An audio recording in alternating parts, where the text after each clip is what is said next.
உயிரில் தவணையில் இருந்திருக்காரு. அதனால் உயிராவி வெளியே போச்சு.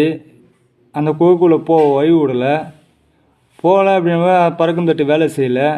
வேற்று கிரகவாசி ஏலியன்ஸ் 5 ஏலியன்ஸ் பறக்கும் தட்டோட செயலிழக்க வச்சு அது கீழே இருந்துச்சு. ஃபேஸ்புக்கில் பார்த்துருப்பாங்க. 2016 to 17 வேற்று கிரகவாசி அமெரிக்கா நாட்டு அதிபர் அமிச்சிருந்தா அது ஏலியன்ஸ். ஃபேஸ்புக்கில் எதனா இருப்பாங்க ஃப்ரெண்ட்ஸுங்க நிறைய பேர் இருக்கிறானுங்க. போய் செக் பண்ணி பாருங்கள். ஃபேஸ்புக்கில் வேற்று கிரகவாசி எதுக்கு கைலாய இமயமலைக்கு வந்துச்சு, வந்தது எதுக்காக, வேற்று கிரகவாசி வந்தது எதுக்காக. இதுக்காக தான் அமெரிக்கா நாட்டு அதிபர் ஹைஜாக் பண்ணிக்கிறான். ஏன்னா உலக எழுத்துக்கு ஏக வளர்த்துட்டானுங்க. தெய்வத்தை அமனமாக பார்த்துட்டானுங்க. என் பொண்டாட்டி என் பையனை வச்சு பிளாக்மெயில் பண்ணுறானுங்க. ஒன்றுமே இல்லை. ஆர்னி விஏ கண்ணில் இருக்கிற மொத்த தெவிடியால் போன 9